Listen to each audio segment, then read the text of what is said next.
with his wife and 3 children, and is lucky enough to be able to mountain bike and sometimes ski to and from work, depending on the weather. Bill Weppner, everyone. Thanks, Ethan. And let's see, it's nice to be on the call with everyone.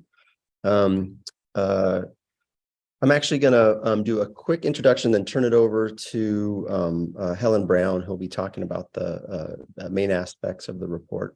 So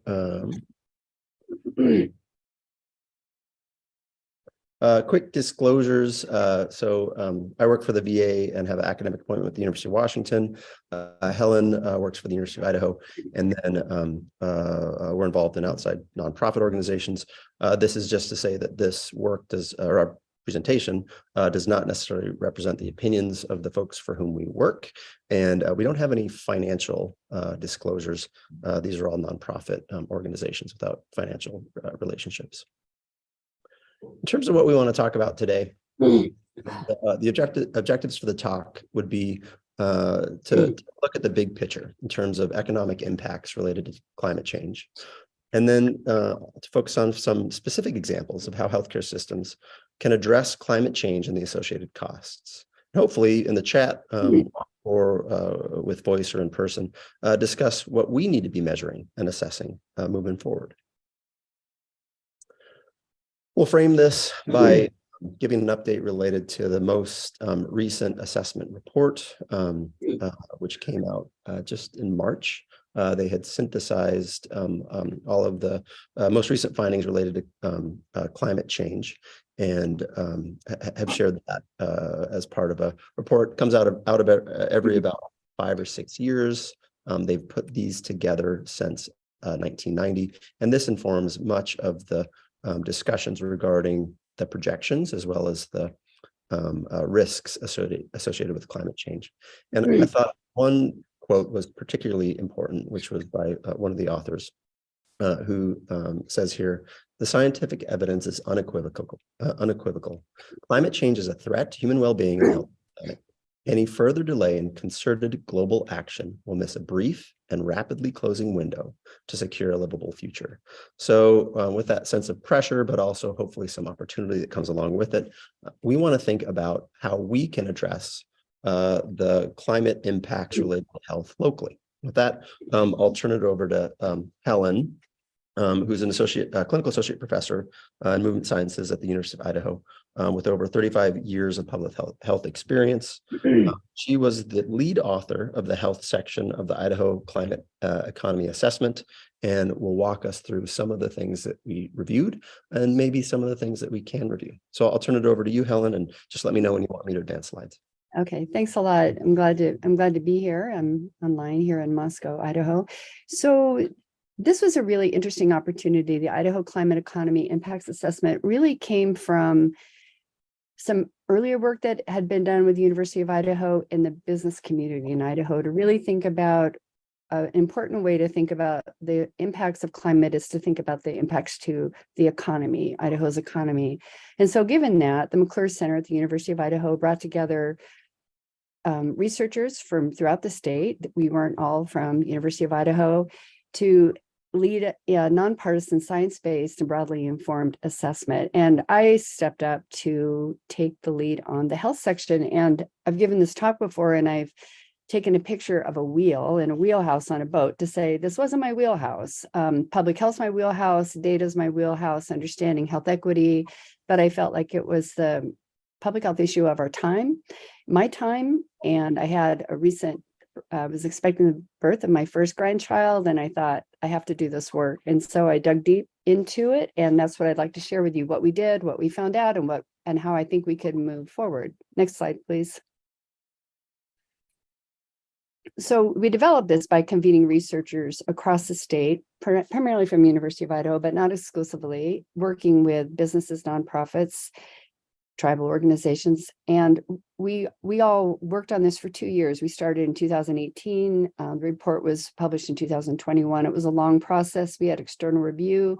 We had extensive review by them. We had a board, advisory board with extensive review. And the contents of the assessment are on this link. Next slide. And you can see that there were 6 different sections. There was actually sort of an overall just really good foundational information about climate, water, and wildfire. And then we all wrote in different sectors, and I obviously wrote in health. And I think the thing that was super challenging about the health section, which I think you can all appreciate, is that health interacts with every single sector on this slide. And so to think about finding shape for this section was really a challenge, but I think it's one that we accomplished. Next slide, please. And this was really guidance for the work. Thinking about Dr. Frumkin saying it's hard to imagine a dimension of human health that climate change doesn't touch. If you care about climate change, you have to care about health. And if you care about health, you have to care about climate change. And this was really a guiding quote for me on the days, hours and hours and hours of researching this, to think about this is the work that needs to be done and done now. Next slide, please. And so how was this done? I think that's a question I've had before. I think if you read the assessment, you'll see we had extensive literature review, but I do want to note that, you know, the last literature we reviewed was 2021. And after 2020, there was a plethora, just the literature was pouring in. And so there are things that aren't updated about this report, and I can talk about that later. The other thing that I set out to do was key informant interviews. So I interviewed over 35 people, and that was a range of folks you can see on this slide. And that really guided a few things. One, knowledge about what was already known about climate and health in the state, any research that had been done, but also what people's concerns were and what the barriers and opportunities that existed to think about climate and health work. And then, of course, I said it went to technical expert review, and then we've presented this work several times. Next slide, please. So let's just get into it. And I think one of the things that, and many of you are probably familiar with this was really CDC has created this model of climate exposure pathway, and I think it's well known, and I've linked sites where you can follow up and see for yourself. But when I was doing this work, I realized this isn't really speaking to Idaho. Obviously, we don't have rising sea levels, and there are things that just, you know, we have different exposures in this part of the United States. So that led me to creating a different model. So if you can go to the next slide, please. And I really liked the work of Balbus. I felt like he really reflected exposure in a way that needed to be, that was really helpful in taking action. So everything that I did was really thinking about, let's tell the picture, but let's give context for taking action.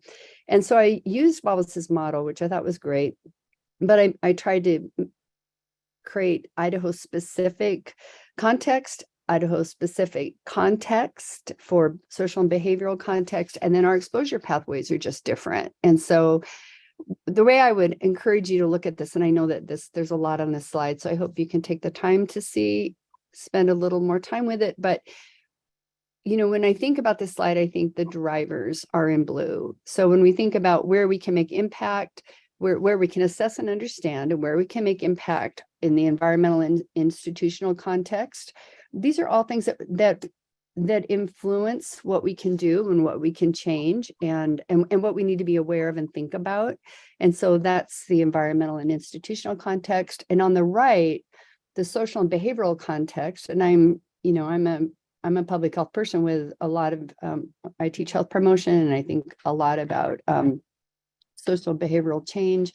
I think about what do we need to know about the population to encourage adaptations to the situation that we're finding ourselves in with climate change, and what do we need to consider? Because as I'll talk soon, we're not equally vulnerable to climate change, and so this is helpful, I think, to think about what are these social and behavioral contexts that we must consider if we undertake this work to help people adapt to the effects of climate change and mitigate. And one thing I would like to say is we didn't talk about mitigation in this report. We weren't, that wasn't our directive. And so if you don't see it in the report, that is why. Next slide, please.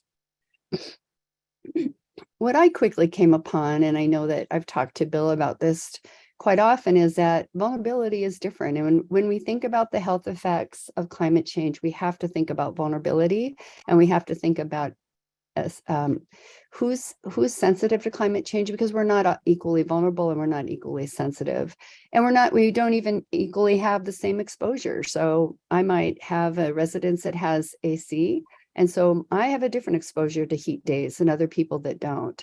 The sensitivity, I have no chronic conditions or any medical conditions that would make me more sensitive to heat or to smoke. And I have the ability to adapt. I have the ability to work from home, have a good air filter. And so my climate vulnerability is much less than someone else that can protect themselves from exposure, has high sensitivity, and has inability to adapt. And that, so when we think about health outcomes, we have to think about climate vulnerability. And just to sum up vulnerabilities, and I know Bill will talk about this too, we have to think about who has the least resources, who is the least prepared. Many times when we have climate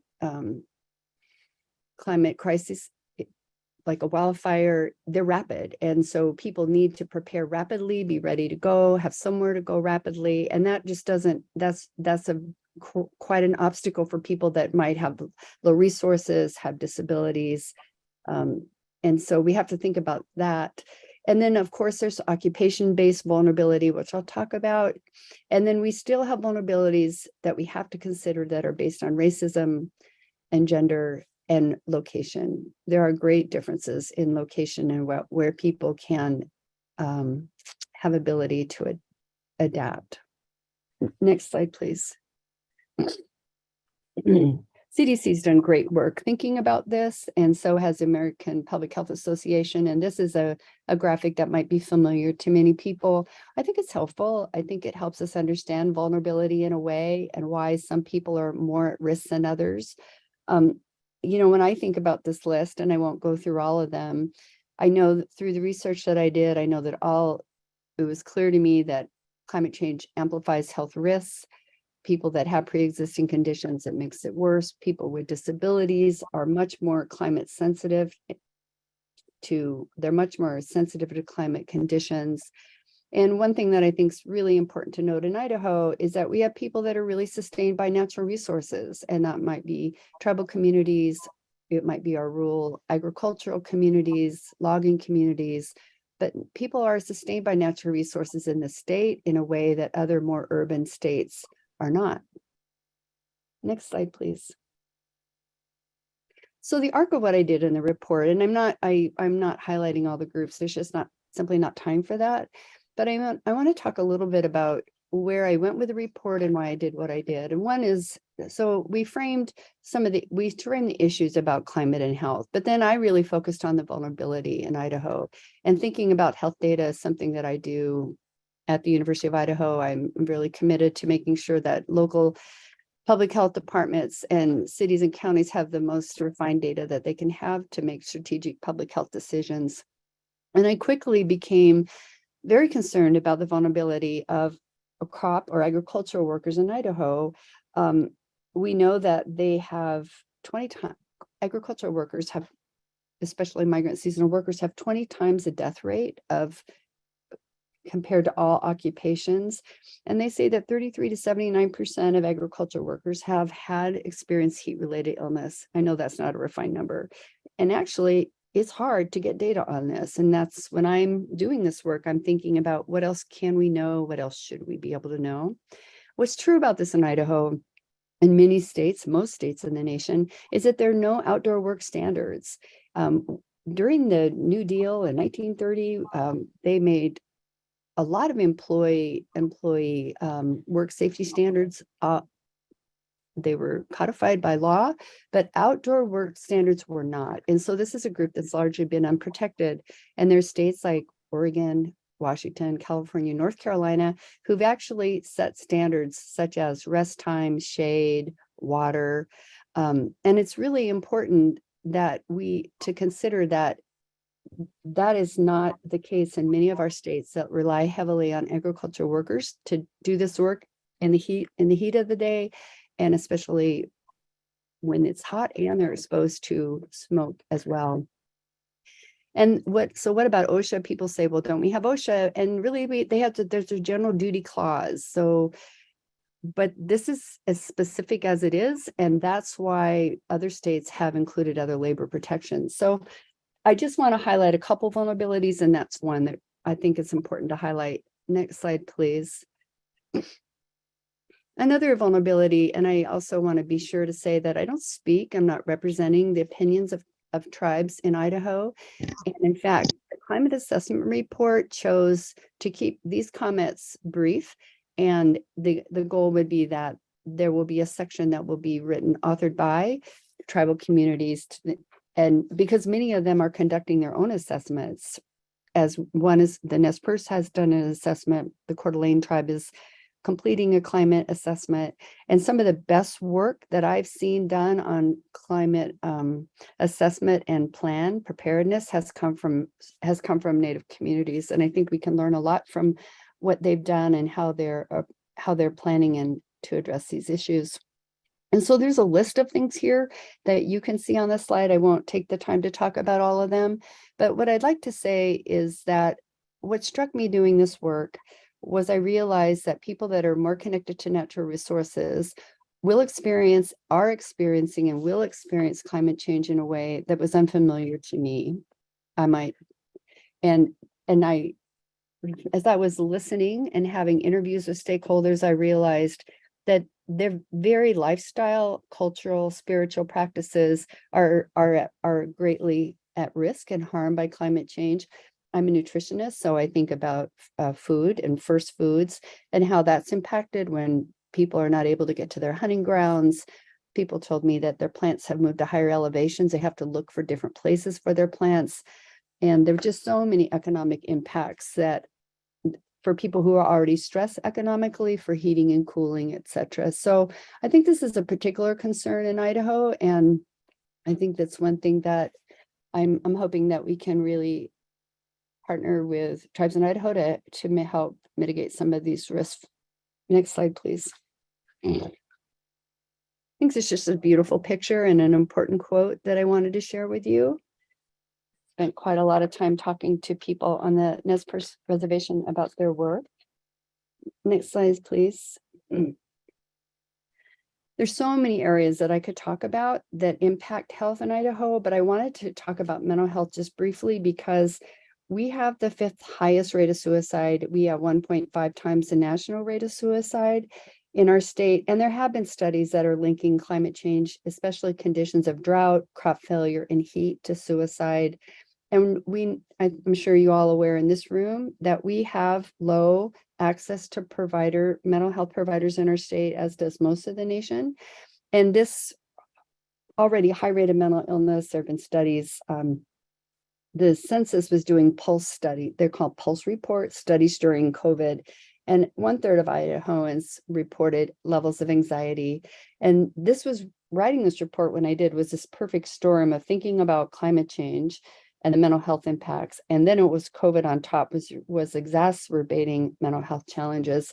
And you realize that this really is a particular importance, and it's very much an importance of young people that are struggling with the mental health repercussions of climate change at a much higher rate than older adults. Next slide, please.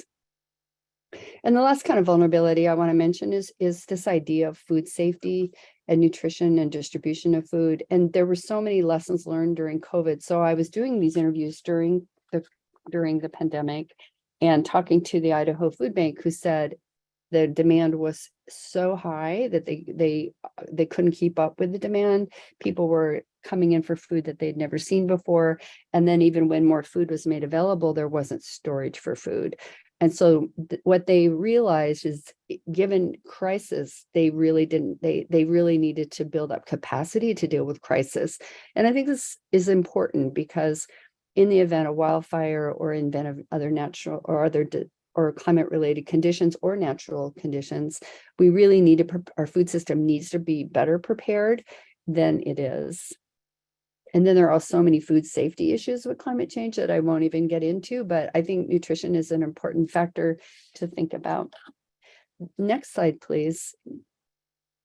And then as I move on thinking about, well, what was the economic impact of climate change and health? And my caveat is I'm not an economist. And I worked with somebody who is an economist, but they're not a health economist. So we weren't really able to, and there haven't been studies done in Idaho. There was one that I know of that's really looked at the economic conditions related to health and climate change. So basically what I'd like to share with you is context, how people are looking at it. And when you look at climate and health economic costs, people think about the direct cost, the non-direct cost, and the indirect cost. And obviously people think about the statistical value of a human life, which is, we estimate, the EPA estimates about $9.5 million for a life lost. We think about a year of quality life lost at $150,000 a year. But there's just so much more work that needs to be done in this area. And one of my conversations with Bill was, when do we realize this cost? When does this cost sort of smack us between the eyes that we've got to recognize the cost of climate and health? And that's a question that I would need to ask of you all and ask of hospital administrators to know, when do we really, and city and county commissioners, when do we really see that we're bearing this cost? But their costs that we think about are to death, to treatment, rehabilitation that's needed, and then prescription medication, rates of, and I'm not a physician and you are, but thinking about rates of needed more medication that's needed for conditions that are worsened by climate impact. So that's actually a very important sector to think about. Lost wages and productivity. People have estimated that for every 1.8 degrees Fahrenheit, there's a 2% loss in worker productivity. So these sort of massive studies have been done. But then there's so many downstream health costs that we think about: unemployment and evacuations and homelessness and all the costs that will incur and do occur because of climate related incidents. Next slide, please. So I'm an avid goer. I'm an avid participant at the American Public Health Association annual meeting. And in 2020 was the very first time that there actually was a session on the cost of climate change in health. It hadn't been done before. And this paper published in 2021 was the first time that somebody looked at all the costs. And I want to make sure that I note that this is climate and pollution costs. So it's not just climate related in health. But this kind of work is now, and so it was new in 2021, and now there's so much more of it being done. It's actually been done all around the world. There wasn't just as much done in the United States, but that's changed in the last 2-3 years. So now there's a lot of data, but do we have it in Idaho? No, to my knowledge, we don't. Next slide, please. But people are looking at it. People are really thinking about it. And in summer 2021, the heat wave there was a lot of news articles about, they were obviously reporting on the number of deaths. They were looking at, they were reporting on the number of emergency department visits, and of course, this was all hard because of COVID, social isolation. So people couldn't even get to places to receive care. It was a time of inflation, which we still have now. So it's worsening the financial impacts for people. And they're just these estimates. And you can see that the spread is quite large. They're not precise estimates about how many billions are lost. But this is a paper by White. I think so an important paper to think about. How do we look at an event and think about what happened and the cost? Next slide, please.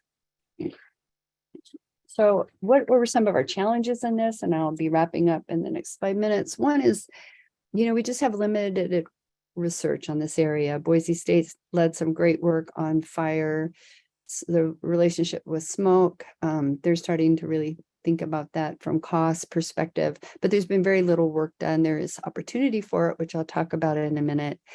And then we just have limitations on our health outcome data. So we don't have hospitalization data.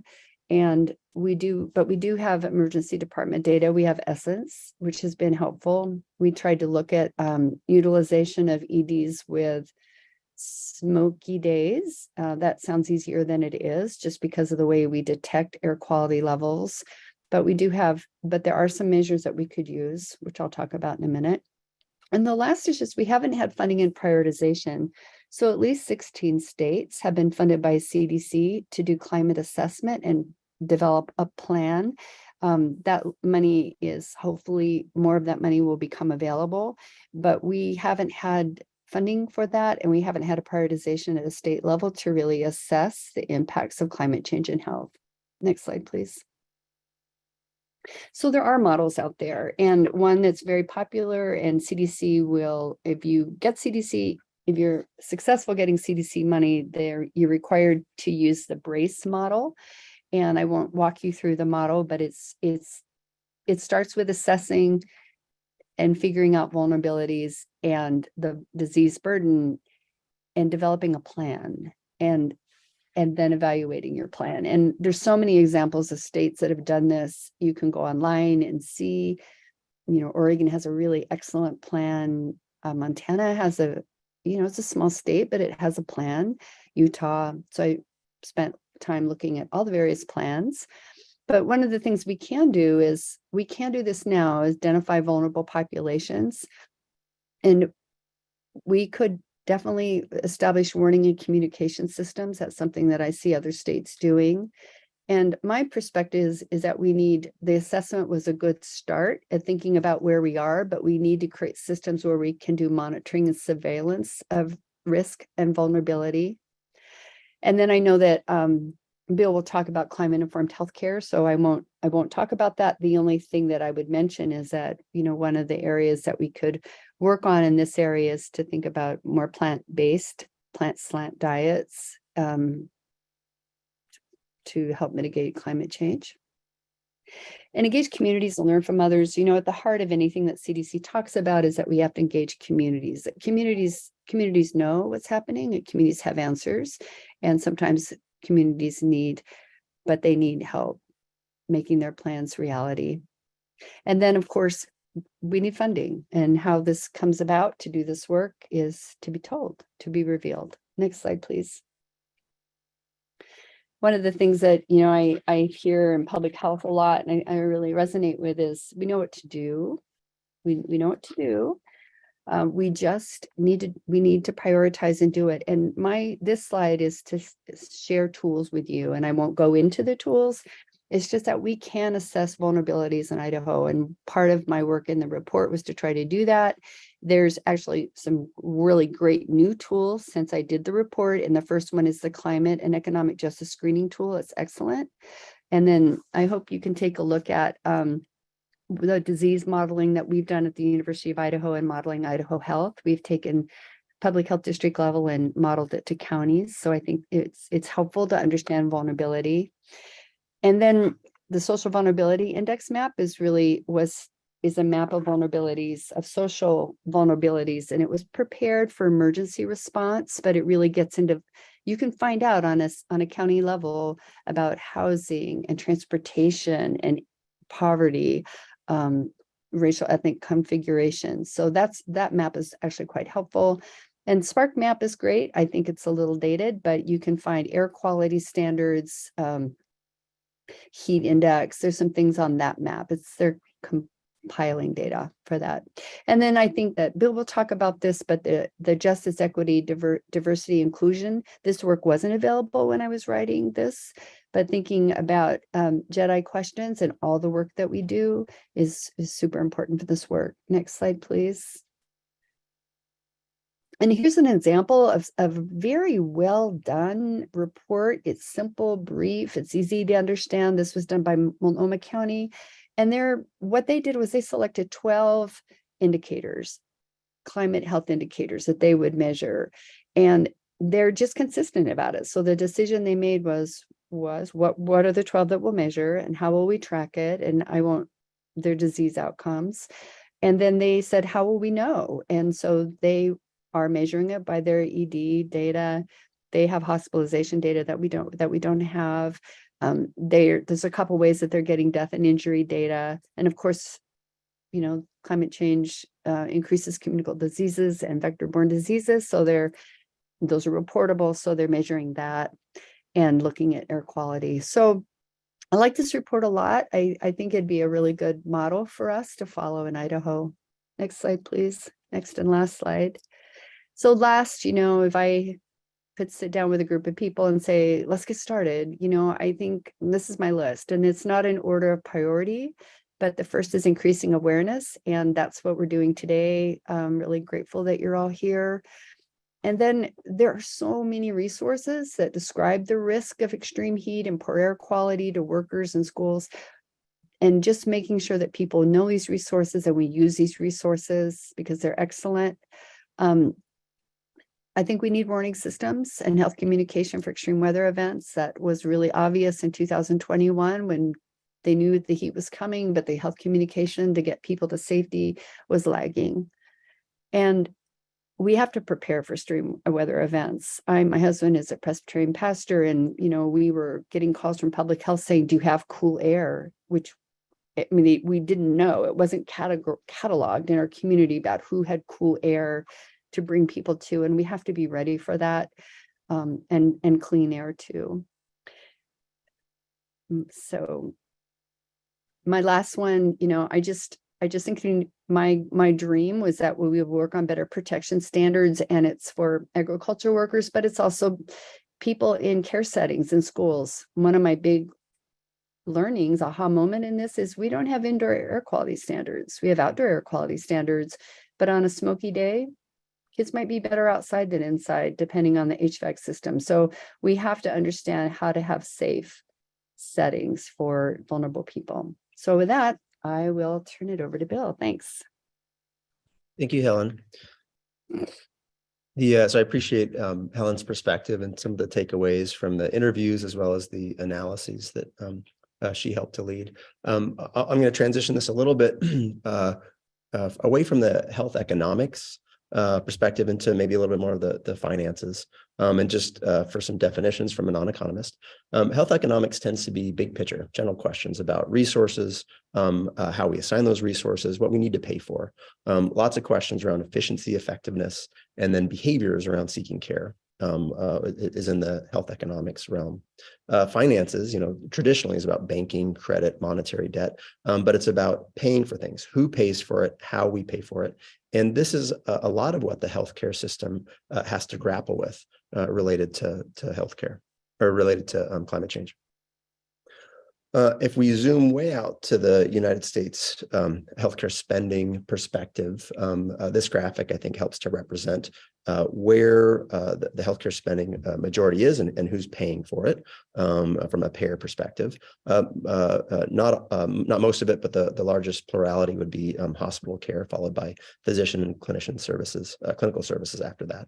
And if you look at the green tiles in this mosaic presentation, those are the public payers. So Medicare, Medicaid, other public insurance foots a lot of the bill related to this. If you roll it up and add in the tax benefits for private insurance, which are most of our healthcare insurance is based off employer-based insurance, the public pays for about half of all healthcare in the United States.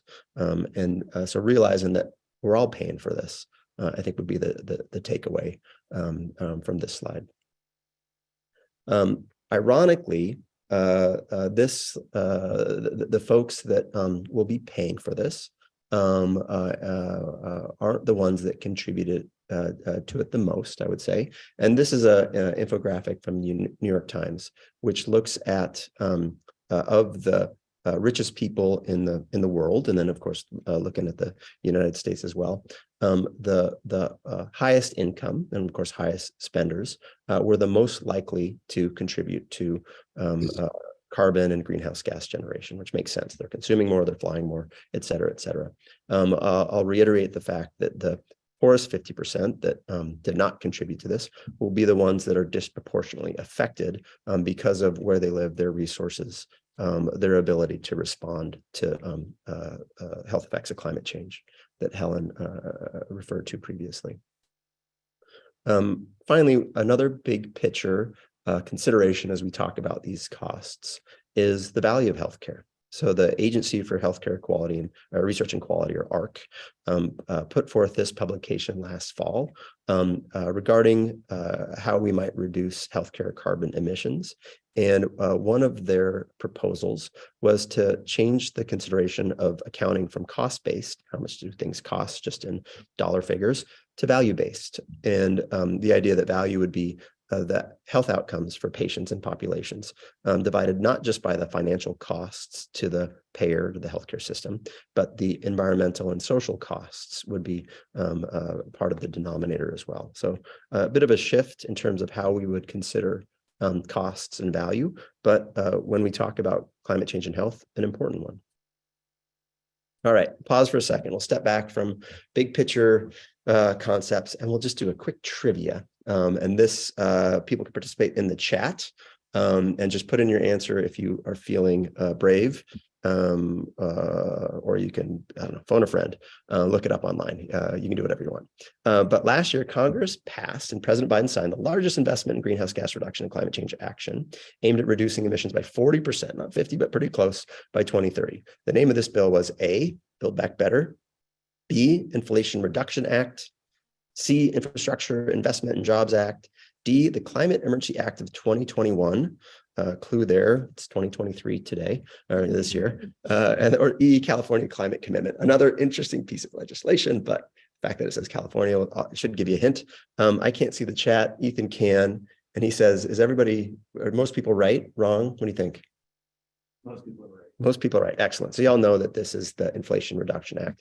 A side question was, what was the name of the senator or legislator that helped, or that was the deciding vote in this? And probably many of you know that it was Joe Manchin, a coal broker from West Virginia that played a pivotal role in this. And given some of the business conflicts, I thought was particularly interesting, but we won't go into that as much. We will go into what the Inflation Reduction Act means for the US in terms of addressing climate change. And as I mentioned before, this is the largest investment in addressing climate change in US history. And it does put us back on track towards meeting the goals for the Paris Accord. It raises $700 billion and authorizes almost $400 billion in spending on energy and climate change, amongst other things.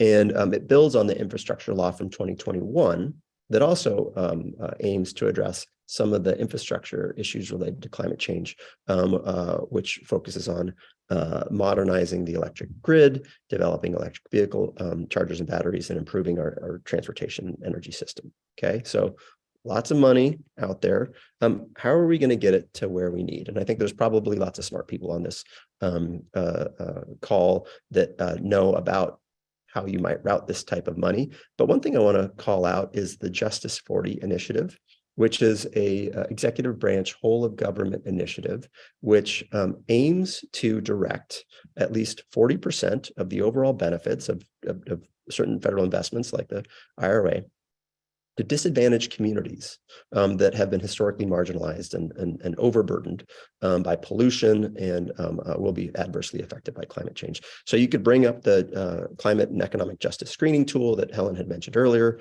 at geoplatform.gov and start to look at your own community for different factors which would generate kind of this complex set of variables which generate a binary outcome of whether or not it'd be eligible for Justice 40 initiatives. But it's based off of things that we think matter. The population, their characteristics around housing, legacy pollution, transportation options, et cetera, et cetera.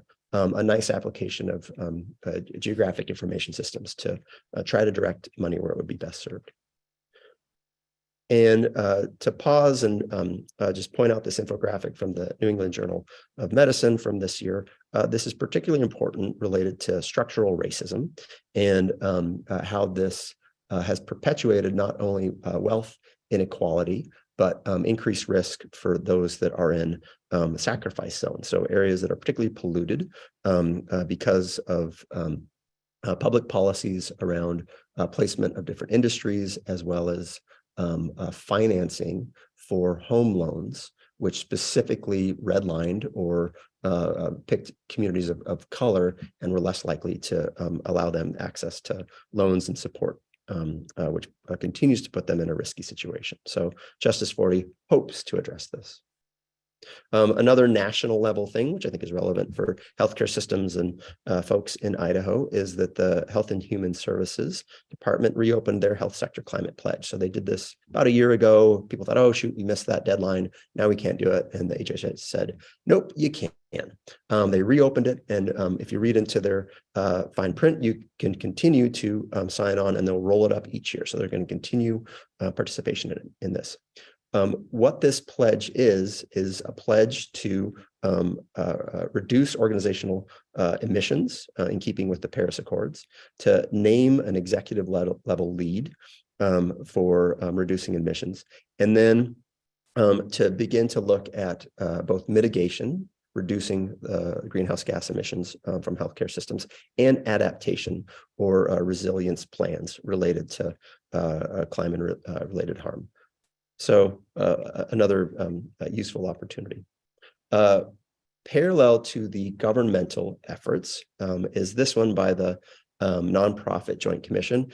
Probably a lot of folks on this call know the Joint Commission is the thing, the organization that comes in every few years and scares everybody and makes sure that their policies are in line with what they should be doing. They're actually proposing new requirements to address environmental sustainability. The comment period closed 2 weeks ago. So if you try to go there, there's nothing there. So you can't actually read what they had proposed. But I did take, actually I printed out a piece of paper so I could carry it around with me when I was going on rounds the other day.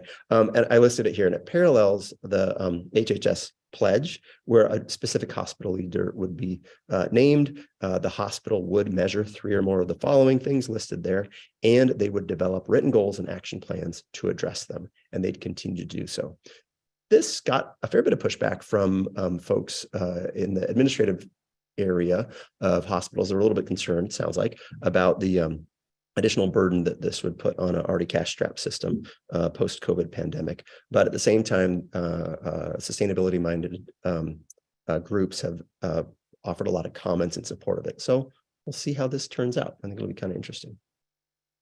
A little bit more U.S. national policy. Many of you may be aware of, if you're in the federal government like me, I work at a VA, but there's an executive order for federal agencies to start to measure and reduce the scope of greenhouse gas emissions. How and when this would occur, we don't know, but what they are, we should know. So everybody should know the answers to this, but if you don't, dust off your thinking cap and take a look at it. What is the biggest category of greenhouse gas generation in the US healthcare system? Is it scope 1, direct emissions? Nobody's raising their hand in here, okay. Is it scope 2, indirect emissions from purchased energy? Still no hands raised. Is it scope 3, indirect emissions? Hands raised. Okay, good. People know this. And then, or is it scope D? And I always try to emphasize this. Is it outside of the scope? Is it greenhouse gas that is produced by patient and caregiver travel for care? It's not part of the scopes. I think it's still pretty important. We'll talk about why. So it is scope 3. Good job. This infographic by Hardeep Singh and colleagues in the New England Journal from last year gives some idea of what is part of those scopes. And of course, the size of the colored circle represents the percentage or proportion. So scope 1, decent size. Scope 2, a little bit smaller. That's the purchased energy and indirect emissions. Scope 3 is the largest, with a lot of things that we would think about related to food, supplies, pharmaceuticals like metered dose inhalers. They do put business travel and staff commuting in there, but they don't put in patient and visitor travel, which is the green circle outside of that. All right. Oftentimes I'll look to the National Health Service in England for their great work in not only measuring, but addressing the different scopes and the subcomponents thereof. So we'll use this chart as a way to anchor our thinking of how we might address this locally and talk about some specific projects. So first, let's talk about building energy. In Boise, we are lucky to be situated over a geothermally active area as it moved across the state, made craters of the moon and all those other cool things. Now it's under downtown Boise and the north end. And many public buildings, including the Boise VA, are able to tap into this to use it for heating and cooling. I call this out not only as an example of a renewable resource, but as something where the facility, the Boise VA, is saving money with something that benefits the community. The VA nationally has paid a lot of attention to energy sourcing for its facilities because it is a significant proportion of cost as well as greenhouse gas generation. And as one of the largest healthcare systems in the United States with over 160 hospitals and 1,600 locations, they've looked year over year with every 4-year reports to try to reduce it. And over the past 20 years have reduced energy intensity by about 26%. And sampling 16 hospitals with good data, they appear to use more than a third less energy per square foot than other hospitals. I don't know if that's just because they don't have a physician's lounge with an oatmeal heater thing that's on all the time and a microwave, but there's probably a lot of other reasons related to federal energy policy that is feeding into that. So takeaway point.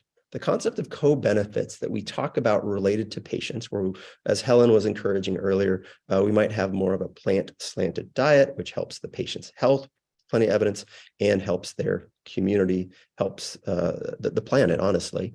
We can apply that concept of co-benefits to healthcare systems.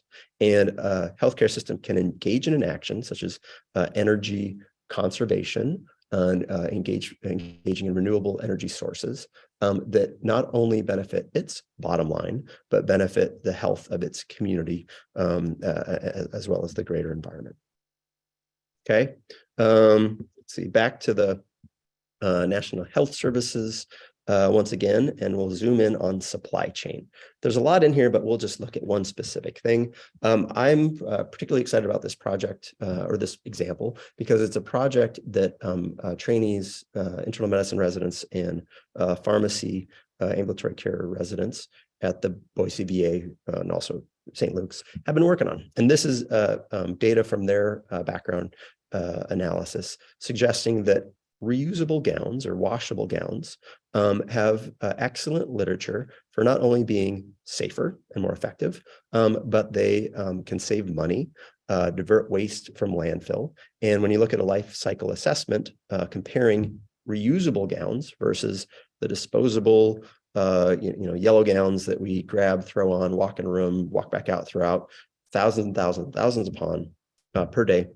There's energy savings for reusable gowns, as well as greenhouse gas emissions, water consumption, and of course, diversion from the solid waste generation streams. Specifically for the project that they're working on at the Boise VA, they did a cost-benefit analysis, and just to change over in one ward, the medical surgery step-down ward, over 1 year would save about $16,000 for our little institution. So another example of benefits that being proactive in addressing climate change can help with. The takeaway I'll point out from this is that there are regulatory conundrums that exist when you try to do these types of things. So the reason we have disposable gowns is because JCAHO and other regulatory bodies come in and say, we need patient safety, we need infection control. And so these things can butt heads and put healthcare systems and the administrators trying to figure things out in a bind. So making sure that organizations like JCAHO, as they roll out these new requirements, reconcile it with their existing ones or create space within that is, I think, an important thing to allow innovations in care and allow us to work towards sustainability. All right, for the last bit, patient travel, which is a pet project and interest of mine. One of the things that the COVID-19 pandemic did show us is that telehealth is a thing. And it was something that health systems rapidly pivoted to and engaged in. And beyond continuing to provide care during a public health emergency, looking back on it, it did allow for a decrease in travel related for care and the admissions per visit. This is from Kaiser Northwest, published a couple of years ago, demonstrating this decrement of admissions per visit. Applying this lens to projects that I participate in at the VA, we took a look at our diabetes care program, which is telehealth based. And basically, for folks that have type 2 diabetes, this program allows monitoring, self-management support, and medication management without the patient driving in. It's a nationwide project that's been expanded to maybe 12 VAs through the nation. So we looked at data on about 600 veterans through fiscal year 2022, and acknowledging that this was a successful program. The hemoglobin A1C reduction, which is a good thing, was about 1.6 at 6 months and sustained at 1.3 at 3 years, was paralleled by improvements in costs to veterans for travel, travel avoided, and gas use avoided. So just with this small pilot project, there was 200,000 miles of travel that was estimated to be avoided, about 9,000 gallons, $20,000 worth of gas cost, and 80 metric tons of CO2 that were avoided. If you applied a back of the envelope calculation to the VA writ large, with its 9 million veterans, it's estimated that about 12% of visits are telehealth. And I would say that's a very conservative estimate because a lot of care happens telephonically and virtually. If we were to, keep it at that 12% and expand it to other healthcare systems at that level, or increase it to 20%, 25%, when you use the VA population and their travel distances, again, very rough estimations, there'd be tens of millions of dollars of gas costs to patients for travel that would be avoided, and hundreds of thousands of metric tons of greenhouse gas savings. So sounds great. Another interesting innovation that came out of the COVID pandemic was the idea of hospital level care at home. So hospital at home. This has been around since the 70s. It's been around in the VA since early 2000s, but it came to light with this study, which showed a pretty significant cost savings to healthcare systems, about 38%, and equal outcomes in terms of quality, safety, satisfaction. This recapitulates other studies that have been done in this field. But this brings me to my last point around the economic or financial questions around climate change and health, which is that payment and billing practices matter a lot in terms of supporting meaningful change to address this. And COVID and the public health emergency that resulted from that opened up two big windows related to hospital at home and telehealth. So CMS at the time allowed hospitals that could provide these services to bill for them at a comparable level. And it was the first time that Medicare fee-for-service or many state non-managed care Medicaid patients could have this service covered by this federal and state payer.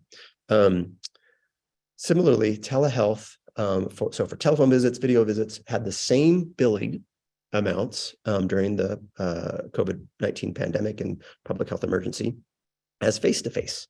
But all of these things may go away because the public health exemption emergency expired like a week ago.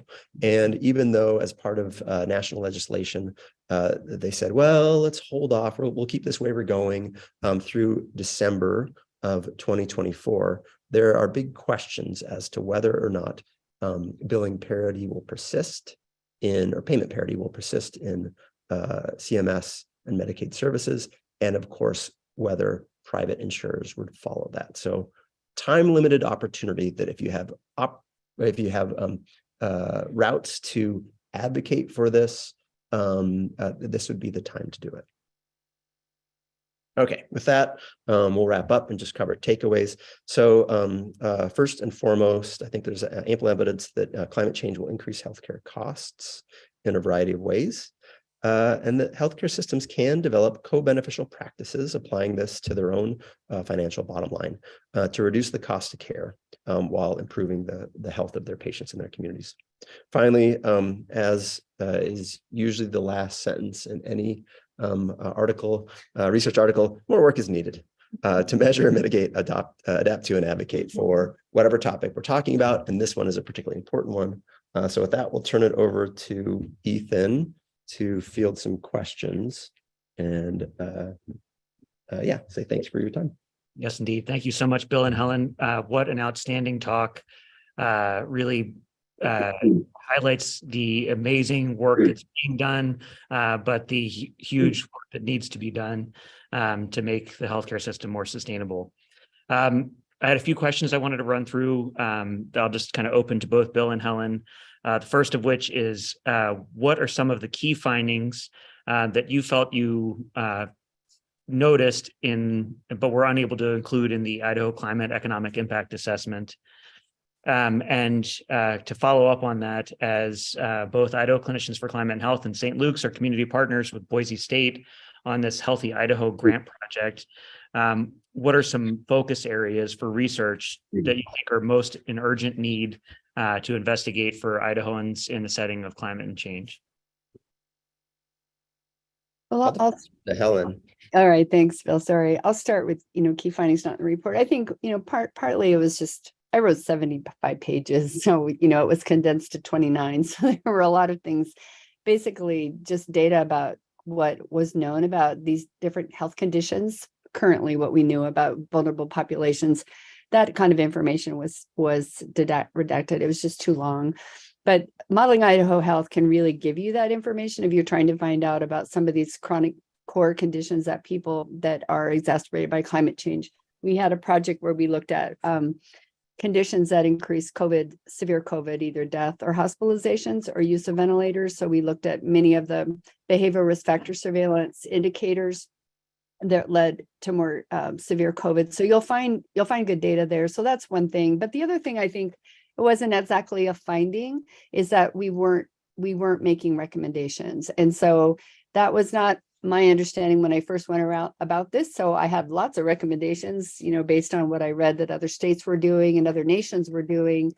But I've saved all that, I'm ready for it. I'm ready for a group of people to sit down together to say what, and I gave a kind of a brief outline of some things, but that's really what's not there. And then we just have a positive data in the state, and particularly around the economics impact. And there have been so few studies that really looked at the impacts of climate and health in our state. And so when I think about next steps, I think about research and I think about public health. And I think there's steps that public health can take for assessment and planning, but to always do it in concert with health systems and nonprofit organizations and tribes. I mean, this is a statewide effort. And then I think there's some really key work to be done on the main drivers of climate in our state, which are health and wildfire smoke. Those are the research areas that I'm interested in. And then with our really vulnerable populations that are most impacted. But Bill, why don't you, I'll turn it to you. Yeah, so in terms of things to focus on to address, just looking at the priority impact, wildfire smoke and those impacts on Idahoans from a variety of angles. Heat days, we're going to be seeing more and more high heat days, heat waves where we have more than 3 nights of high heat levels, 3 days of high heat levels, and thinking about cooling opportunities and ways to message that and mobilize community resources. Idaho is good about mobilizing once they figure out how they might need to respond to something. The third one would be outdoor workers, and particularly agricultural workers. That's a big part of Idaho's economy, and it's one of the vulnerabilities in terms of human life, as well as economic losses related to be unable to work, or people not having safe conditions to work in. So I think those are important ones. Helen, I wanted to follow up on something you said there. Now we probably are out of time after this, but who is the group to take this forward? Is this something that the State Department of Health needs to look at? Is this, private health care companies? Is it insurance companies? Who is going to be the organization that sits down with you and goes over those recommendations you have, not just for the economic and health damages that are being done, but how we face this going forward? Well, I appreciate that question, Ethan. And I guess my response would be, we're better together. The climate assessment was purposely done with the business community as a partner, because we knew that would be a driver to a good driver for our state. And I think it would be fantastic if an organization like St. Luke said, let's take the lead on this. And then, but it's as a convener. I mean, I think we need someone to step in as a convener and then bringing people together. But I don't right now, I might be completely incorrect. I don't right now seeing that we have the funding and the prioritization at the state level in the Department of Health and Welfare, not because there aren't wonderful people there, because there are, but it's just not funded. And so I guess I would say my line is we're better together. And I think it's really important to include business, because business knows they're already very engaged in thinking about mitigating risks to themselves economically and to their workers. And then we have a really strong, one group I didn't mention is like the folks that are in public health and preparedness. They are preparing for things, whether they may not call it climate change as in their plans, but they're preparing. I mean, they are engaged in this work. But then we have advocates like the American Heart Association, American Lung Association. They're very invested in this work. So that's what I would hope. And what we need is a convener. And I think we could look for funding that can come from national sources, regardless of who is. If a health system is a convener, they're a terrific applicant for that kind of funding. Yeah, I mean, it seems to me, looking at this report itself, focusing on the economic impacts of climate change, that insurers are a huge financial organization that is being negatively impacted by climate change and the increasing frequency and intensity of health impacts. And they would be really motivated to drive the train on this. Healthcare systems themselves are also being negatively impacted. Communities are being negatively impacted, not just from a health standpoint, but financially. So, I think the way this was framed from an economic, nonpartisan standpoint, I think really gives it a lot of power. And I think it would be great to see, like you said, some of those business leaders continue to engage in this space and not walk away, because this is something that's going to really impact their bottom line. If I could just add one more thing, there are communities that have done exactly this work, though. So Moscow's done it, McCall's done it, Boise's done it. I mean, so we have models, and those are the three that I know of, and maybe there are more, but who are really working on climate adaptation plans. Whether they're how focused they are on health, I don't know, but so this it has to happen on a regional basis. But I think we need a state umbrella for how. I really love what Multnomah County did and said, let's pick 12 indicators that we know we can measure. We have the data for, we can look at the effects over time, because then you have the data you need to really make a convincing case to funders as well. All right. Well, thank you both for outstanding talks, and thank you all for your attendance. We are taking a break over the summer, but we'll be back in the fall with 3 more lectures, dates, times, and speakers to be announced. They will come through on your CVent registration, and we'll send out some information about them as the lecture dates, times, and speakers become available. So thank you again to Bill and Helen. Thank you all for attending today, and stay tuned.